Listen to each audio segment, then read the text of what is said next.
That clock is wrong, because I know I'm not early. Thank you for your patience, everyone. It runs on a battery. Runs on a battery. In fact, if we just have a time sheet, it might not have ever been. Maybe never. Forward. Maybe never. Some things never change, like Matt Lee. Some things never change. All right, so everyone's here. We're all good. Hi, how are you? Do we have a seat? Great, thank you. So I do have something, an announcement I'm going to make, but then I think you've all received a statement that has been released from Secretary Rubio and the NSA Director Waltz, and I'll be reading that as well for those who are watching from home and around the world. All right, we're all good? All right, thank you again, everybody. I just want to remind you as I walk into this room now, this is my third time walking into this room. I do so with a whole host of people behind me, literally and figuratively. And without their assistance and without the staff of this department, this briefing would not be possible. The nature of the work that happens is intensive. It is quiet. I won't say it's anonymous because we all know who's doing the work. But these are people who work every day to analyze, to research, to design, to help move forward the agenda and the policy of the Trump administration and the Secretary of State, and it is a terrific work for the American people. So again, I want to thank everyone for making it possible for me to be standing here as well. So let's get started. Again, I have a little bit of a what we call a topper here for everyone who's watching, and welcome aboard. Let's see here. All right, to begin, as Secretary Rubio made clear yesterday, Venezuela is obligated to accept its repatriated citizens from the United States. This is not an issue for debate or negotiation, nor does it merit any reward. Unless the Maduro regime accepts a consistent flow of deportation flights, without further excuses or delays, the U.S. will impose new, severe, and escalating sanctions. As President Trump made clear in his proclamation, TDA is closely aligned with, and indeed has infiltrated the Maduro regime. Maduro maintains close ties to regime-sponsored narco-terrorists. The Maduro regime must accept back all Venezuelan aliens deported by the United States, especially their murderers, rapists, criminals, human traffickers, and other illegally present criminals in the United States. End of discussion. We will impose new and more severe sanctions upon any failure to do so or delays. Let me be clear, the United States government will enforce the laws of the United States. We will deport illegal aliens from our country, and we will have made clear that we expect countries to accept their nationals illegally present in the United States. We thank our partners in our region and around the world who are partnering with us to stop illegal immigration and combat vicious transnational crime. These efforts help all of us by making our entire region safer and more secure. On the Russia-Ukraine conflict, President Trump spoke with President Putin yesterday. As President Trump said, it was a good and productive phone conversation. Both President Trump and President Putin agreed on the need for this conflict to end with a lasting peace. They agreed, quote, the movement to peace will begin with an energy and infrastructure ceasefire, as well as technical negotiations on implementation of a maritime ceasefire in the Black Sea, full ceasefire and permanent peace. Today, President Trump spoke with President Zelensky.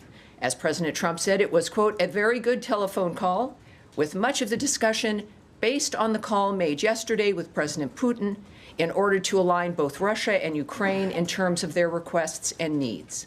In addition to these conversations, everybody's talking. Special Envoy Witkoff met with Putin last week. Last weekend, Secretary Rubio spoke with Foreign Minister Lavrov. And, of course, Secretary Rubio and National Security Advisor Waltz met with the Ukrainian delegation in Jeddah. Negotiations will continue in Saudi Arabia in the coming days. On reports of Russian strikes on civilian infrastructure overnight, attacks like these are precisely why President Trump is committed to peace. It is time for the death and destruction to stop and for an end to this senseless war. As Secretary Rubio has said, there is no military solution to this war. All sides need to move to a ceasefire. President Trump has made this clear as well.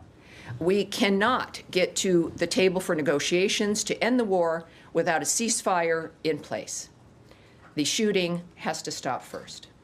Finally, we'd like to welcome home the NASA astronauts, Butch Wilmore and Suni Williams, which, of course, we all watched yesterday. It was a remarkable scene with the dolphins that greeted them in the ocean also getting their own time on television. It was a fabulous event, and it reminded us about the nature of the 21st century, the modern age, and how progress continues. Now, you also have, that's the opening here of what I've seen, of course, over the last 24, 48 hours. Of course, there's always something that feels like it should have been a month of news that is happening on a daily basis. But we also have a direct statement, which I'm going to read to you as well, and to those who are watching from home or from their offices and from around the world, a statement from Secretary Rubio and the National Security Advisor, Mike Waltz. And this also directly addresses some issues that we're expecting to come up, certainly in the next week, and the nature of where things stand at this point. And so here is that statement from the Secretary of State and the National Security Advisor. Today, President Donald J. Trump and Ukraine's President Volodymyr Zelensky had a fantastic phone conversation. President Zelensky thanked President Trump for a productive start for the work of the Ukrainian and American teams in Jeddah on March 11th. The meeting of the senior officials from both nations significantly helped in moving toward ending the war. President Zelensky thanked President Trump for the support of the United States, especially the Javelin missiles that President Trump was first to provide, and his efforts towards peace. The leaders agreed Ukraine and America will continue working together to bring about a real end to the war, and that lasting peace under President Trump's leadership can be achieved. President Trump fully briefed President Zelensky on his conversation with Russian President Putin and the key issues discussed. They reviewed the situation in Kursk and agreed to share information closely between their defense staffs in the battlefield situation as the battlefield situation evolved. President Zelensky asked for additional air defense systems to protect his civilians, particularly Patriot missile systems. President Trump agreed to work with him to find what was available, particularly in Europe. The two leaders also agreed on a partial ceasefire against energy. The technical teams will meet in Saudi Arabia in the coming days to discuss broadening the ceasefire to the Black Sea on the way to a full ceasefire. They agreed this could be the first step toward the full end of the war and ensuring security. So let me just remind you here that that is technical teams. It will not be principals going to those negotiations. President Zelensky was grateful for the president's leadership in this effort and reiterated his willingness to adopt a full ceasefire. President Trump also discussed Ukraine's electrical supply and nuclear power plants. He said that the United States could be very helpful in running those plants with its electricity and utility expertise. American ownership of those plants would be the best protection for that infrastructure and support for the Ukrainian energy infrastructure. President Zelensky also thanked President Trump for continuing to push humanitarian concerns, including the exchange of POWs. He noted that they had just had a successful exchange and thanked the president for his leadership. President Trump also asked President Zelensky about the children who have gone missing from Ukraine during the war, including the ones that had been abducted. President Trump promised to work closely with both parties to help make sure those children were returned home. They agreed all parties must continue the effort to make a ceasefire work. The presidents noted the positive work of their advisors and representatives, especially Secretary Rubio, National Security Advisor Waltz, Special Envoy Kellogg, and others. The presidents instructed their teams to move ahead with the technical issues related to implementing and broadening the partial ceasefire. The presidents instructed their advisors and representatives to carry out this work as quickly as possible. The presidents emphasized that in further meetings, the teams can agree on all necessary aspects of advancing toward lasting peace and security. So we are closer to peace than, of course, we have been at any other point. But still, I know you might have some questions. I don't know why. And I'm here to answer those questions. Matt? Thank you, Tammy. Can I just start with, since you opened with Venezuela, and this can be a very simple yes or no answer, did you get an answer to the question I asked on Monday about whether using the AEA for these deportations means that you recognize Maduro's government and that he is him as the legitimate leader of Venezuela? I do have an answer to that. You do? Okay. And the answer is no. No, okay. The answer is no. There is clearly, we've made it clear, and it's been obvious for quite some time, that Maduro is a dictator. It is a regime that we do not recognize. And we also understand, of course, that what we demand of him is something that has got to happen. I made that clear in my topper. The AEA proclamation is still valid, of course. That is currently being challenged in court, so I'm not going to comment on that litigation. But at the same time, it's not a regime we recognize. We don't recognize him as the president or a legitimate ruler at all. Okay. Right. Secondly, then, and again, these are going to be extremely brief. On Friday, the Secretary signed, along with Pete Hegseth and the head of the National Defense University, this order removing the head of USIP. That's the Institute for Peace. Yes. Yes. Correct. I'm curious to know when and where the Secretary signed this. Well, it's been signed, and I don't have the details of exactly where he was. He was in many places in the 21st century. But we were with him. Both Yes, of us. we weren't with him. We were on an airplane. Yeah. And he was in the giant Secretary of State area that is away from us. He wasn't with Well. you. He wasn't, but there's plenty of ways in which something Okay, can well, be fine, signed. but And can you assure us that it was his signature was not done by auto pen? I've never known him to do that. Okay. But what I can tell you is that it was signed. Okay. It was signed. Yes, sir. Next All right. one- So next this one is like the Matt Lee show. Well, no. Yes, It's not Daphne. trying to- And Daphne, you we get can a yes come. or no question. Are we Yes staying or in the no same answer. region, Do you have though? anything? Can you tell us anything about Pete Morocco and his move from USAID?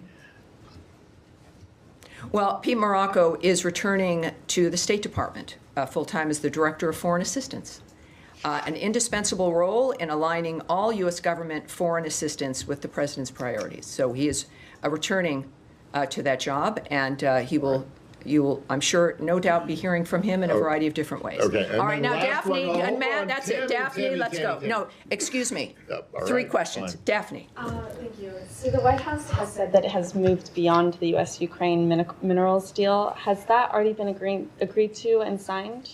Well, what I know is, and you've noted their comment, is that at this point we're dealing with a whole host of things.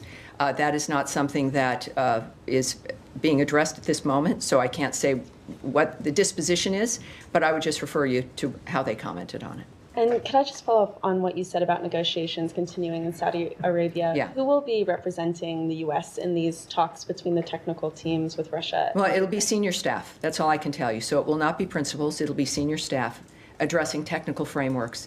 And of course, the timing is important. It'll be in the coming days. So when they said it would be quickly, as President Trump requested, it's happening quickly. And we'll see some results of that, I think, very soon. Yes. Just to follow up on that, Tammy, these technical talks, are they bilateral, trilateral? What is the format here? Are all of the parties going to be in one room? I think I think that's probably still being discussed or arranged, and so I can't really speak about the nature of the specifics of the arrangement, but it's enough to be able to work on, technically draw up and deal with the nature of what was agreed upon in the call between the two presidents, and there'll be people there who will be able to do that. And then on the issue of the abducted children, Yes. this was brought up in the Zelensky call, according to that statement, but the administration has cut off the funding for the research into the abduction of these children, some 30,000. And there's reports that the data collected on these children could have possibly been deleted. Do you have any comment on the decision to terminate the funding and the whereabouts of the data? Well, the funding has been cut based on the assessments that we've been making regarding a whole host of funding, if it worked within our framework of what was in America's interest. What I can tell you, though, is also that the conspiracy theory or the fear or whatever it was about data being deleted is untrue. So that is false. The data exists. It was not in the State Department's control. It was the people running that framework, but we know who is running the data and the website, and we know fully that the data exists, and it's not been deleted, and it's not missing. So that's the good news. Why is it Yes, not in Michael. America's Michael. interest to track? Yeah, I'm sorry, Michael. Tammy, you referred early on in your opening about a ceasefire would apply to energy and infrastructure. Yeah. The statement says agrees on a partial ceasefire against energy. It doesn't say anything about other types of infrastructure. Can you explain what specifically the partial ceasefire covers? And when it says energy, what does that mean specifically? Does it mean the electrical grid? Does it mean power plants? What really is covered by this ceasefire?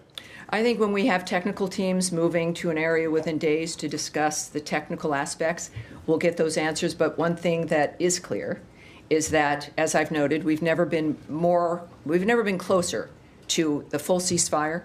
As Envoy Witkoff noted last night, that it is just a short way away to a complete ceasefire. That is clearly the goal. The goal has been a ceasefire within which we can begin negotiations for peace itself. That has not changed. So this is, of course, as we know, this is an agreement. This agreement reflects us being closer to an end to this, and is really the first agreement that has created the potential of a de-escalation, which is what we want, and, of course, closer as a result to a full ceasefire so that this can end. The conversations between the parties involved, President Trump, the Secretary Rubio, Waltz, Witkoff, Kellogg, et cetera, multiple conversations to all the parties involved, and they've actually moved to the table in this regard through shuttle diplomacy, and so we've never been closer. So at this point, when it comes to the technical understanding, we'll learn that certainly in a few days, but this is the right trajectory brought to you by President Trump and his Secretary of State, Marco Rubio. Nadia. Thank you, Tammy. Do you believe that diplomacy is still the best option to deal with Iran? Considering some reports that maybe the president has given them 2 months only, other options are still on the table. And on Gaza, while Israel is going after Hamas, there is reported of 400 people being killed, the majority are civilians, including 185 children. What is the United States doing to tell Israel to spare the life of civilians, or to avoid them at least? Well, first of all, on the question of Iran, it's been clear, Secretary Rubio has made it clear that, of course, as the world's top diplomat, that diplomacy matters. And we continue. Diplomacy includes, of course, there's a whole host of things in the toolbox for diplomacy, and the world understands this as well. So, of course, yes, diplomacy is the best way to handle the situation.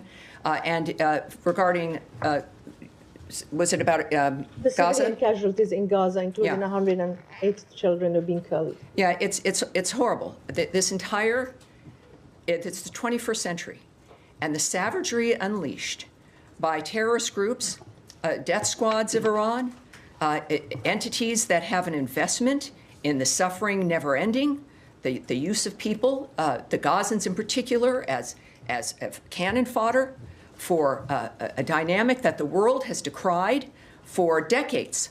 And finally, we are here, and we've had enough of a conversation within the framework of this needing to end. And at the start, President Trump and Secretary Rubio demanded a new way of looking at how we end this framework of death and destruction, this cycle. And we are still in that process. And their demand that we can't continue on is made clear by the fact that Hamas had an offer, a bridge to continue on to the second phase, which they rejected. It was not a dynamic that was clearly going to end well in their rejecting it, but they did so anyway. And it's a horrible result of more decisions by Hamas that continue the suffering. But that has been the history. And so we not only decry the loss of life and the impact on children around the world, but enough to where President Trump has one term, and his focus has clearly been peace on this planet in every single fashion. And it will essentially be able to work because he's known to get results, he's known to be serious, and we're seeing it move forward. So it's a shame that Hamas has allowed this to occur, but look nowhere else other than the people who have facilitated this suffering from the beginning. The Trump administration, Secretary Rubio, the Department of State of this country are determined and are the ones working to make sure that this stops. And certainly the region understands that this is a real opportunity finally to change what's been happening in the world. Yes, sir. Tammy, can I? Yeah, staying in this region, please. I was just wondering if Secretary Rubio had any conversations since the strikes with his Israeli counterparts, and are you trying to ensure that when Israel does these strikes using U.S. weapons that they're targeting, being as careful as possible in their targeting? I can tell you that, of course, our teams, they're constantly in touch. There's been no phone call arranged yet, direct phone call between Secretary Rubio and Israeli counterparts or Israeli leadership. But of course, this is not a situation where if it's out of the news, the teams working to change the environment stop and leave an office or stop and just do something else. So this is a constant, as you might imagine, a constant effort on every element of foreign policy, certainly when it comes to war, ceasefires, ending conflict. So they're constantly working, and certainly we want peace. And we're working for this because we deplore the loss of life, as do the Israelis. These are things that are happening that none of us want to continue, and so it's difficult, but those conversations are ongoing. And of course, we stand with Israel in every circumstance. They are our ally, and we continue to work to make sure that this conflict that we're able to stop it. Yes, Saeed, please. Thank you, Tammy. I mean, just to follow up on Nadia's question, there were 180 Palestinian children that were killed and so on. And my question to you that, Israel has used like 100 fighter jets supplied by the United States of America. There's absolutely no ground-to-air defenses in Gaza, so there was no response whatsoever. And that, hence the quest for restraint and so on, that the U.S. probably should ask Israel. On the issue, the humanitarian issue, it's not only the bombing. I mean, there was a humanitarian catastrophe to begin with the holding of the aid and so on, and now we have this situation. Is the United States concerned that there is a looming catastrophe, probably of apocalyptic nature coming through? The actions of the world against what's happening make it clear that we are going to get this to be stopped. What I can tell you is it is a catastrophe, and there was a ceasefire on October 7th, I should say. There was a ceasefire, and it was broken by, apocalyptic, by the massacre of 1,200 people, the taking of over 250 hostages, remaining hostages that still are in unknown conditions. Certainly, Idan Alexander deserves to be free, and he still is not. So when we think about why we're in this situation, let us not forget.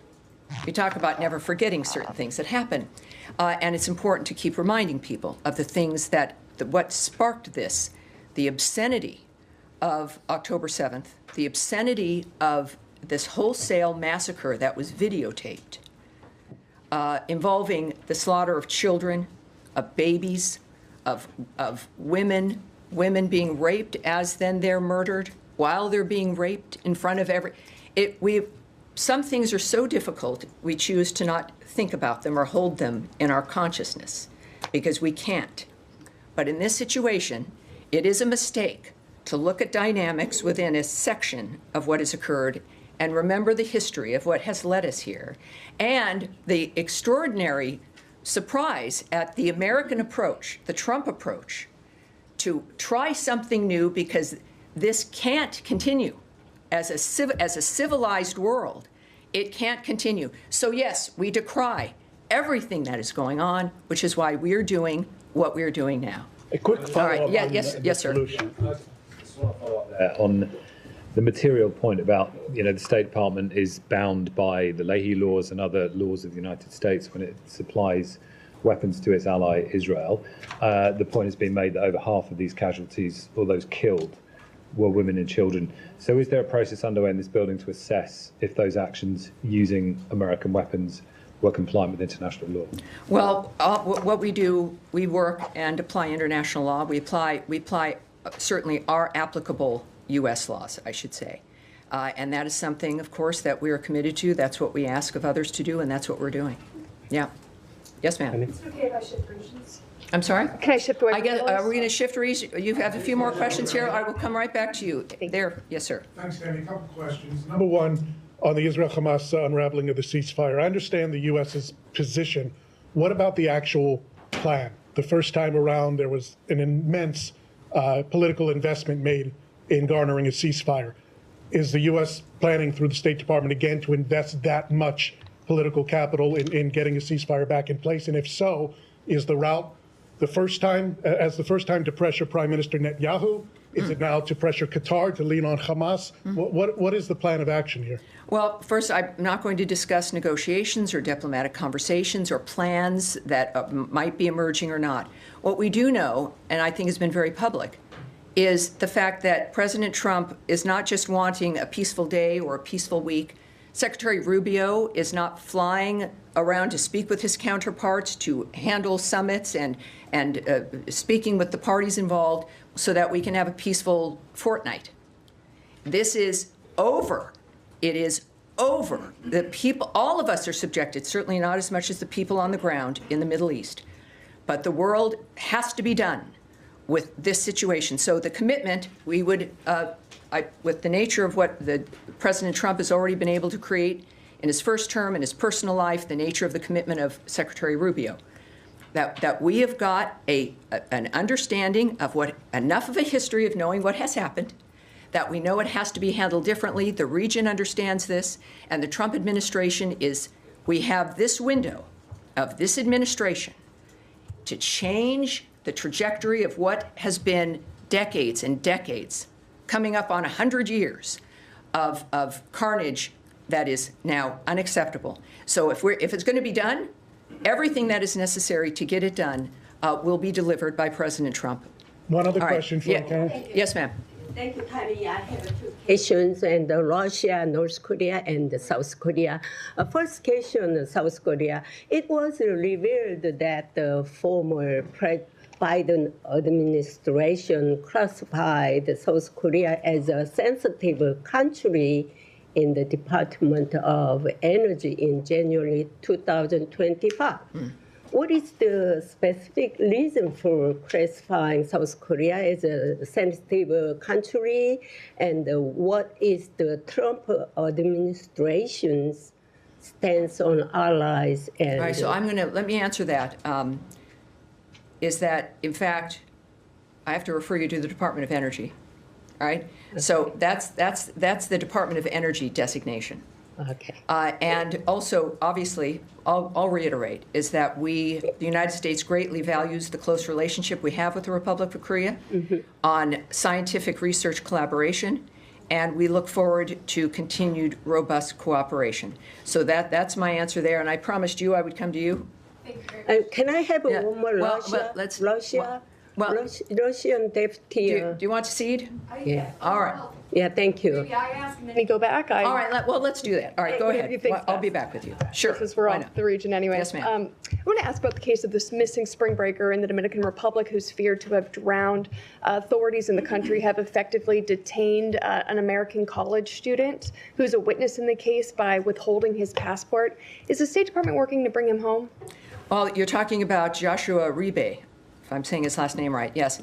So we, and I say this often, and we'll probably be saying it a lot more, is that there is no higher priority than the safety and security of U.S. citizens who are overseas.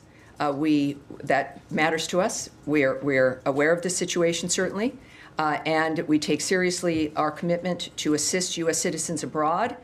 It is a situation where I can't discuss certainly specifics, but we know that the U.S. Embassy is in communication with him, and his family and his lawyer, and we are providing consular assistance as well. So that's where I have to set it.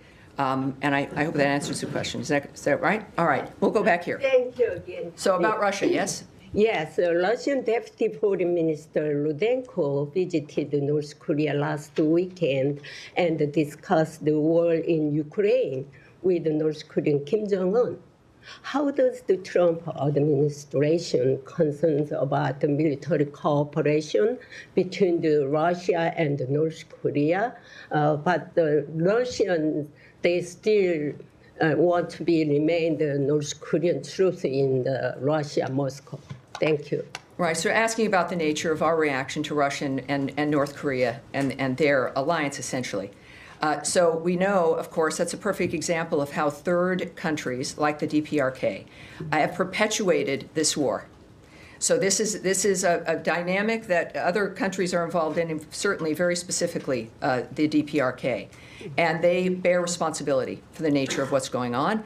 We continue to be concerned about their direct involvement in the war, their military deployment to Russia, and any support provided by the Russian Federation to North Korea in return also must end.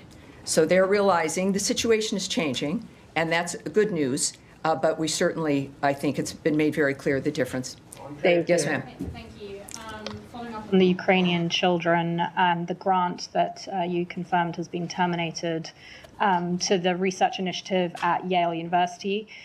Does the Trump administration and the State Department believe that it is in the interest of the United States and the American people to support initiatives like that one that has been gathering evidence on Moscow's abduction of Ukrainian children?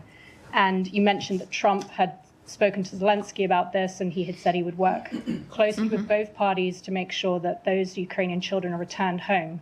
Are you saying that this administration and this department are going to help find other initiatives or support other initiatives to help find and bring back those Ukrainian children? Well, as our review began when it came to foreign aid, I cautioned everyone to not associate buildings or an infrastructure or the existing status quo as being the only way possible to achieve our goals. And that includes foreign aid. We were, of course, reminded that while certain things were being cut, it didn't mean we were stepping away from foreign aid. It's about stepping away from abuse and a waste of money and an infrastructure and a bureaucracy that ends up taking the finances that exist, and us needing to have finally an even playing field to determine what's been working, what isn't working, how to start again without an infrastructure that's going to take a majority of the funding in order to breathe life into itself, so that we can actually spend money and do work that gets directly to the heart of the matter and saves people's lives, gets them life-saving assistance that is aligned, as those things are, with the American point of view and the American was abusing funds. Well, I know that it was cut, and it was cut and the things that have been cut were not assessed to be within the framework of what mattered to this administration on the issue of making America safe and secure or more prosperous, but also it's an issue about waste and abuse.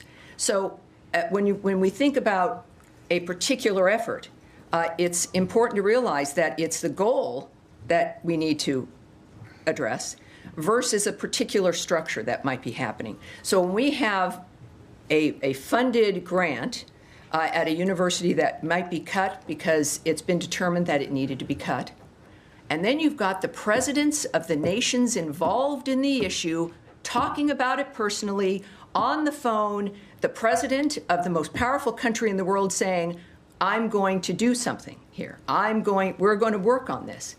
I think that's a pretty good, clear indication that we can still work on issues that matter and make them happen without it being in a certain structure that has existed. So I think that's pretty clear. It was very important for President Trump's comments to President Zelensky on that matter.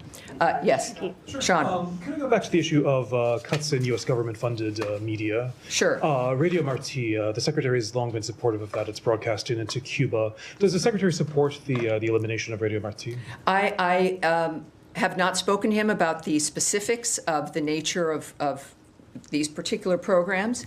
But what I said on Monday is I'll repeat here.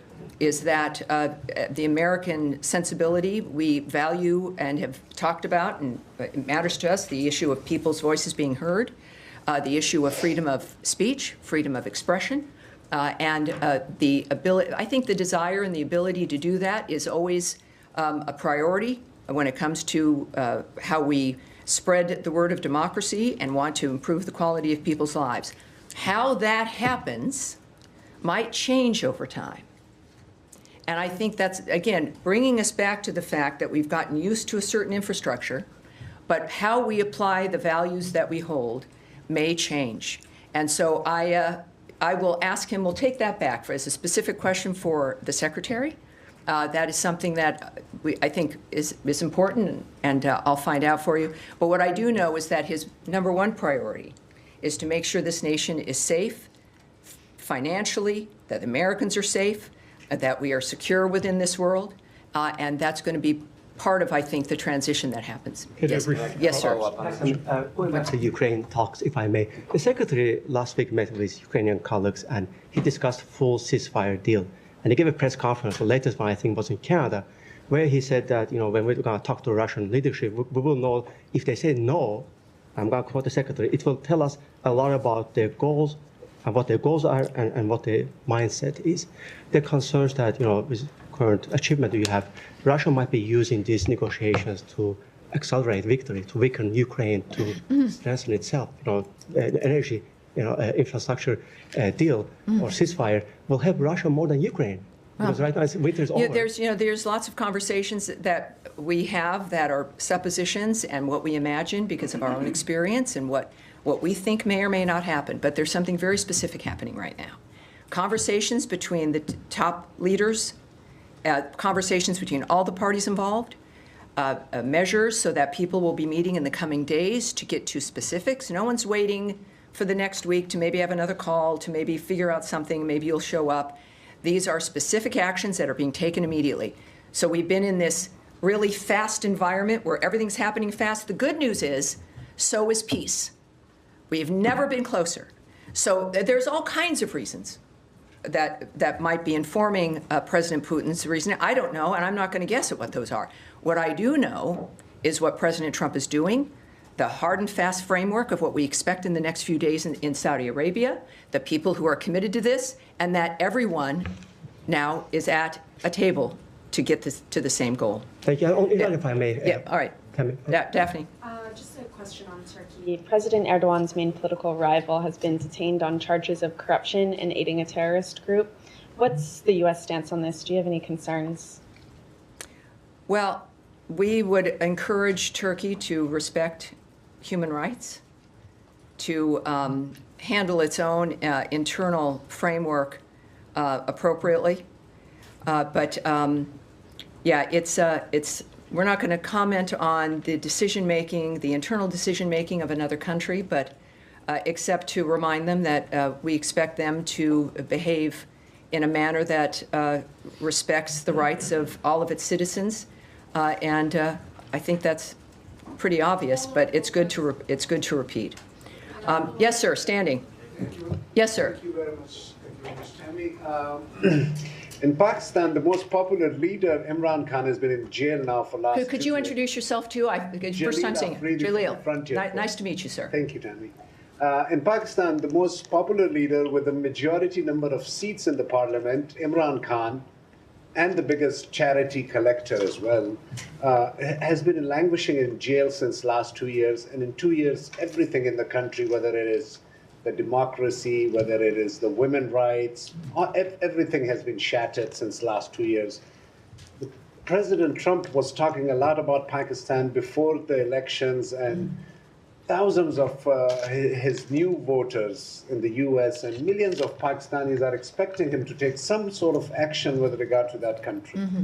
Do you have anything in mind or have heard anything the president said? Well, what I can tell you, as I've just noted about Turkey, is I'm not going to comment on the internal frameworks of another country. I do know that, what's it been, 8 weeks? President Trump's been here 8 weeks? Yes. And it's a lot's going on, right? Regarding his intentions and actions, you can reach out to the White House. But I do think that, President Trump has made it clear that, as has Secretary Rubio, that we care about the planet, we care about our neighbors, we care about what's happening on the globe, and that's been evidenced by our actions. So, thank you, sir. Yes. All right, now, go with you. I've been skipping around you here, and there's no reason for that. Switching to deportations, if I may, a couple questions. One, has there been any direct exchanges with Venezuela since last Saturday regarding the deportation flights that you mentioned before, the ones that are supposed to take Venezuelans directly back to Venezuela? And also, I'd like to know if there's any details that can be shared regarding an agreement with El Salvador in regards of El Salvador incarcerating members of Tren de Aragua organization. Thanks. Well, I think we know of one request that El Salvador had, which is they wanted 2 of the worst MS-13 members deported back to them. And we said, okay. So they got those 2 MS-13 gang members. What we also know when it comes to El Salvador is they're dedicated to working with partners to end the crisis of illegal immigration, is committed to accept certain individuals removed from the United States, including the TDA members. And they also, besides the MS-13 members, they also requested 21 of its most wanted gang members who are El Salvadoran to go back as well. So we accommodated that also. And we plan to work with Congress to provide assistance to support El Salvador's correction system, which seems fair. And on Venezuela, you're asking if there's been any more. Well, I think the message I mentioned at the top of this briefing was that they've got to start doing it, or there's going to be serious problems. There's going to be sanctions, and we will be reacting. So they've been told they've got to. At this point, I don't believe any more certainly has moved, and certainly some of this we're looking at the judge's order, et cetera. But what we do know is that deportation flights will continue to other countries and other regions. All right. Oh, yes, please. Yes, Nick. On Friday, Special Envoy Grinnell announced that Venezuela had agreed to accept the repatriation flights. Well, that's nice. It's nice to say so, and doing it will be an important gesture. But have they signaled that they're reneging on that agreement that's been announced, or? Well, I'll refer you to the Secretary's tweet, which I think speaks for itself. It was very strong. President Trump said also that Maduro has not been taking Venezuelan deportees back fast enough. And this is not something that will be negotiated. Also, nor does it merit any reward of any sort. And also, if he does not accept the return of the deportees, of course, we will start to employ escalating sanctions. So it is about what our requirements are for well, I'll just leave it at that.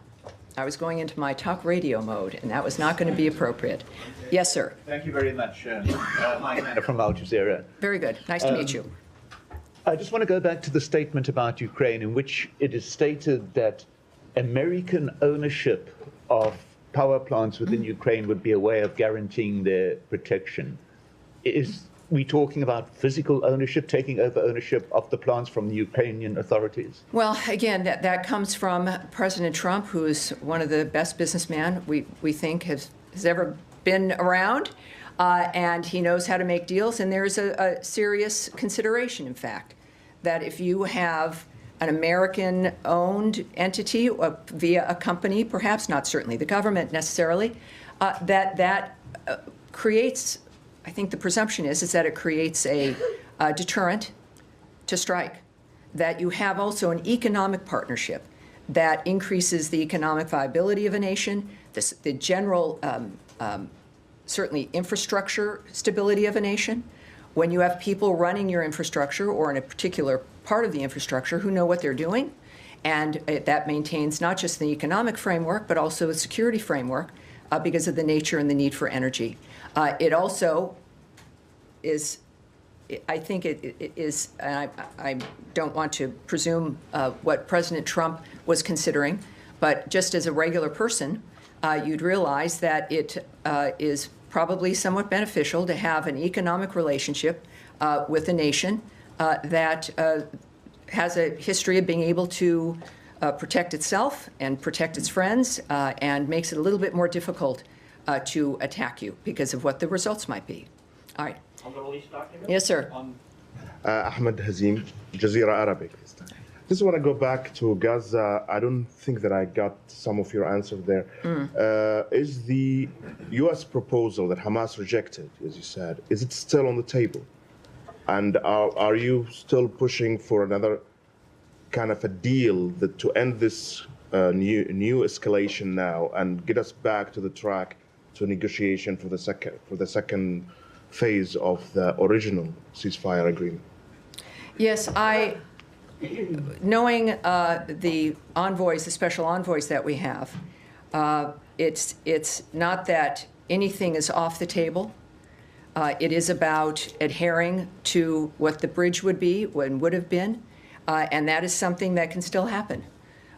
So that's what we hope for. It's why we do this, right? It's wanting to have that and to try to forestall saying no and going back to the old dynamic. So when you've worked hard on an issue and it's a proposal that's been made, that certainly is something that can be revisited. All right. Yes, sir. Okay. Thank you, Tammy. One question on Iraq. How does this administration, looking at the disputes between Erbil and Baghdad over the... I'm sorry, between what? Between the Kurdistan region of Iraq and Iraqi government over the energy issue and also over the budget issue. And are you willing to help to resolve this issue? And my second question, you said the diplomacy is the best tool to approach the Iran to resolve the issues between you. But what we hear from the Iranian foreign minister, they say that there are that they don't go to negotiate with the U.S. with the maximum pressure. How do you see this condition? Are you willing to get them some relief? Well, here's what I'll say about the Iraqi government, that we're urging the Iraqi government to reach an agreement. You're talking about energy, yes? Yeah. With the international oil companies to resume oil exports through the Iraq-Turkey pipeline as soon as possible, and to honor the existing contracts with U.S. companies. So that's part of the issue. Reopening the ITP ensures Iraqi oil can reach global, especially European markets. Iraq benefits from the stability of resilient supply chains, as we all do. Regarding Iran, I can't speak to their reasoning on most anything, obviously. But President Trump has an approach that he is committed to because he wants a result. And we are seeing some of those results now, and we will continue to see more. Certainly, the Houthis are seeing the results of what we are committed to do to make sure that things change in this planet. And I have no doubt Iran has noticed that. Yes, ma'am. Yes, there are reports in the Lebanese media that I'm sorry, in which media? Lebanese media. Lebanese media, yes. Yes.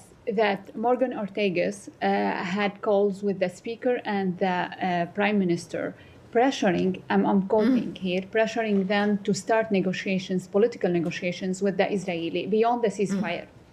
Is this accurate?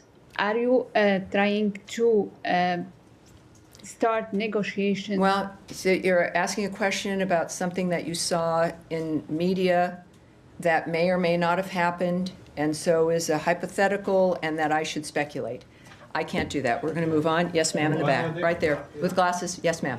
I want to move to the Red Sea, please, and talk about the Red Sea. I'd say stay right here, but yes, go ahead. Yeah, the commercial activity there obviously very disrupted. Is the United States working with partners like Great Britain, Egypt, and Saudi Arabia to solve the problem with Houthi attacks in the Red Sea, or is that just a U.S. Attack right now? I need to go back and check, because I was going to presume here, and I need to go back and check and see regarding what other elements might be involved.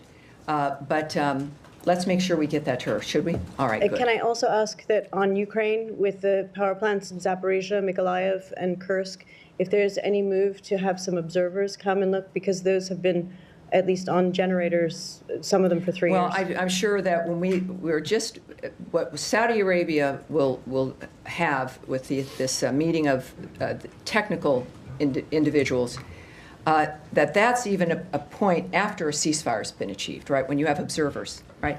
That is not, none of that is going to be discussed. Nothing with either Russia or Ukraine can be discussed regarding that until we have a ceasefire, to where then we can move to talk about the specifics of how to implement the security as we move forward. So we will. There are people that All are right. in place to observe. All right. We do one more? Yeah, and we'll, Bangladesh. I'm sorry? On Bangladesh? Bangladesh. All right, yes. Thank you so much. And Tammy, congratulations. This is your third time, but this is my first time here. Thank you so much. All right, good. So I'm not the newbie then. Okay. Good. U.S. intelligence chief, Ms. Tulsi Gabbard, has warned about Bangladesh that growing threat of Islamist extremism and effort to establish an Islamic caliphate.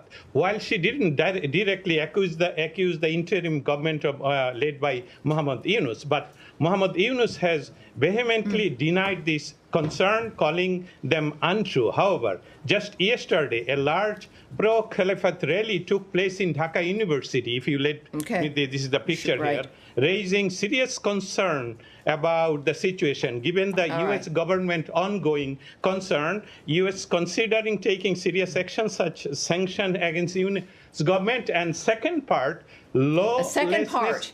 May I address this? In general, may I address this, sir? And Thank you. 8 years. I think we're looking for a response, and I'm going to give you one. Please. We condemn any instances of violence or intolerance directed toward members of minority communities in any country, and have welcomed measures taken by Bangladesh's interim government to ensure safety and security for all in Bangladesh.